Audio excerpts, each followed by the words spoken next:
Nyi Subang Larang mempunyai nama asli yaitu Kubang Kencana Ningrum, yang lahir pada tahun 1404. Nyi Subang Larang mempunyai seorang ayah yang bernama Ki Gedeng Tapa. Beliau merupakan seorang syah bandar pelabuhan Muara Jati, yang merupakan pelabuhan penting yang ada di utara Jawa Barat.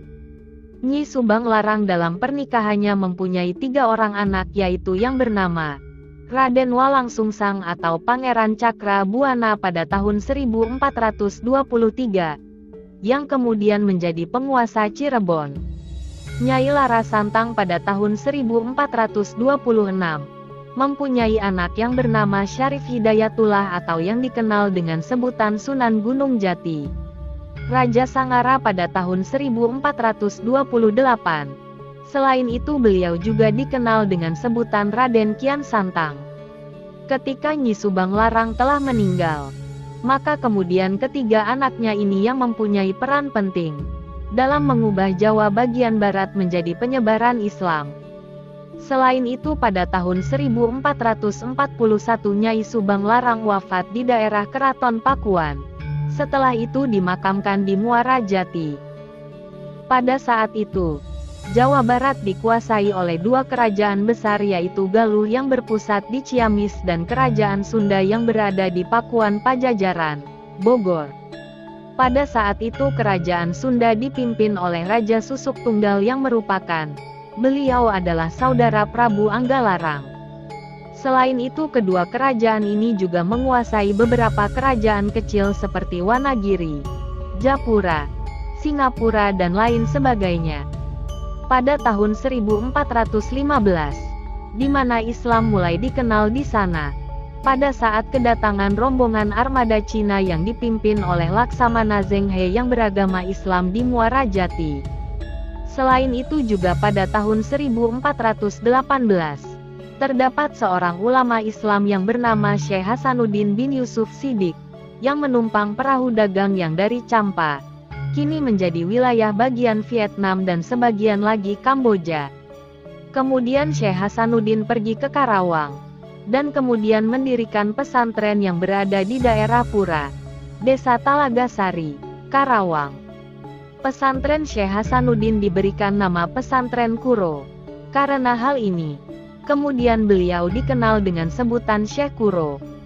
Kemudian Ki Gedeng Tapa menitipkan Nyai Subang Larang kepada Syekh Hasanuddin atau Syekh Kuro, untuk belajar agama Islam di sana.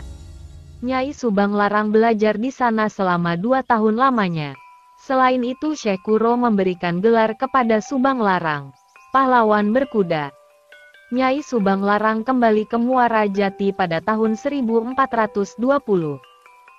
Ki Gedeng Tapa membuat sayembara tarung satria, yang dengan tujuan untuk pemenang berhak untuk menikahi putrinya Nyai Subang Larang, pada tahun 1420-an.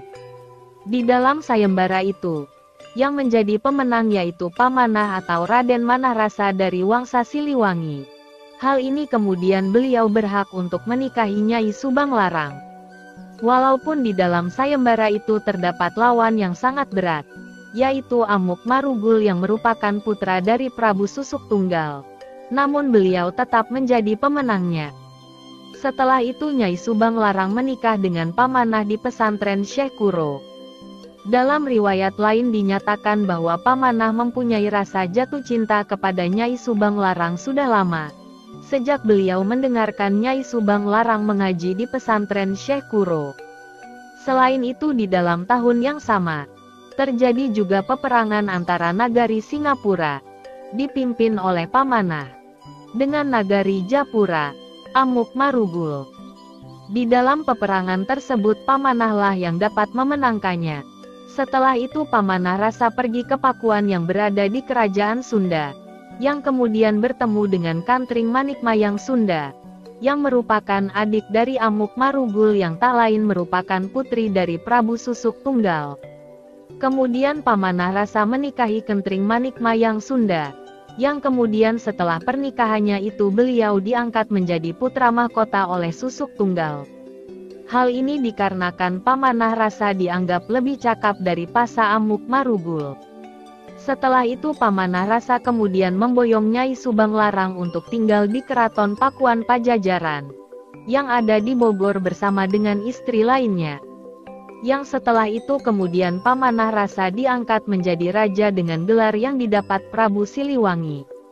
Prabu Siliwangi juga dikenal sebagai Prabu Dewata Prana Sri Baduga Maharaja. Demikian kisah Nyi Subang Larang. Semoga bermanfaat untuk kita semua. Terima kasih.